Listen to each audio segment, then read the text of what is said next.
This is where the business is. I'm just telling you. And you want to cultivate this. Cultivating REOs requires registering with lenders to get on their list, and then the work begins.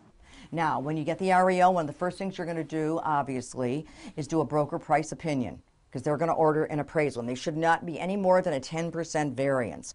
They're going to then ask you to check occupancy, and that should be done probably within 24 hours when you get the listing.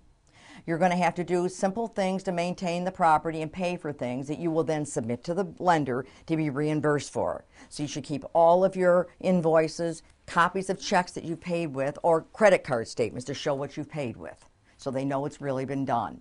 They're going to expect you to maintain the property in the winter and make sure that snow's removed, there's no danger, because they're now the owners. If anyone gets damaged or hurt, they're going to have to pay for it. They're going in the summertime, expect the yard to be taken care of, so there's nice curb appeal. So you would go out and hire these vendors, and you would pay for them, but the lender would pay you back. That's why you keep your checks and your credit card statements should you pay that way. You'll have to put the utilities in your name and maintain it. They're going to not expect you to do anything very, very expensive. That won't happen. But they're going to expect you to at least do that. And there may be other requests, like getting the carpeting cleaned and getting bids on appliances that have to be replaced, which again they would pay for. But this is a job. You're not doing this just to list a property. You're going to be working for the bank to let them know what is going on at all times. This is what an REO is about. You are the bank's eyes and ears. Often, REOs need repairs before buyers will even look at them. I mean, and you have to have a system that you're going to work with. People that will do repairs, vendors, the slush fund. I mean, you have to have a real operation then going. You have to check the houses. Probably, they like you to check them once a month, every other week, and I would not take a chance. And if there's anything wrong, you'll know immediately. Let me tell you another reason why I would want to check it every other week. They check the properties as well. And if it's not looking good, you're done. If you don't hear from them, that means you're doing a good job. They have spotters out all the time.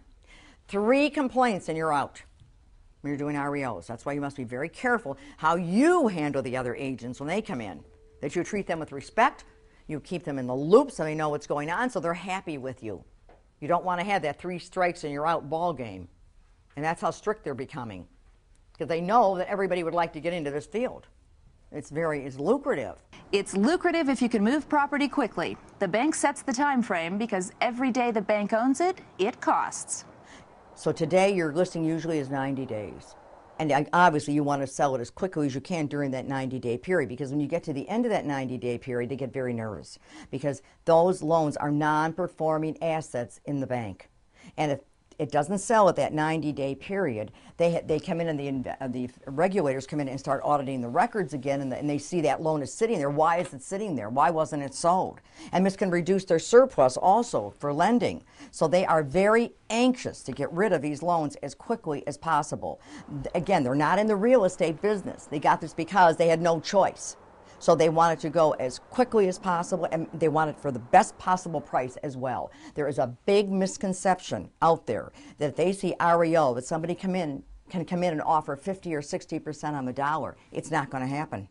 50 or 60 cents on the dollar is gone. They want the best possible price you can get, the same as you would for Mr. and Mrs. Jones. The lender expects to be kept in the loop. And I also want to hear from you, Nancy, on a regular basis, maybe every other week, letting me know what's going on. I want to see the ads that you're running for this particular property. If you're doing any type of open houses, I want copies of the flyers. If you're in real estate publications, I want copies of those ads. I also want any feedback, and every couple, maybe 2 to 3 weeks, I'd like a broker opinion sent to me as well, so I can see if it's retaining value or depreciating. Now, this is what they're now asking for. If you're going to take a listing like this, they want you to know you are doing your work and your homework. Even with communication, the bank sets the terms. You're going to find working with lenders that they are not quick to get back to you. In fact, you have to learn how to reach them, and one of the best ways is email. They don't seem to return phone calls, but they will answer email. That's number 1. But again, when they want you, you better be available, because if you're not going to be the one for them. Learning how to work with lenders on REOs can be worthwhile. If you develop that relationship with a lender, and they really respect you, you've stayed in touch with them on things that you've done, you've kept them up to date on everything, they're happy with the communication. Communication is very, very important on your side, no matter what. You will find one day that you're going to be the one that they all of a sudden call you or email you that there's 5 properties I want you to list. And all of a sudden it'll grow from there. Learning how to service REOs can be an insurance policy for your real estate business. Once you do this and once you do a good job, these will be your accounts. And you'll have them for a very long time. And again, when the market levels off, you'll have both businesses, which will be phenomenal.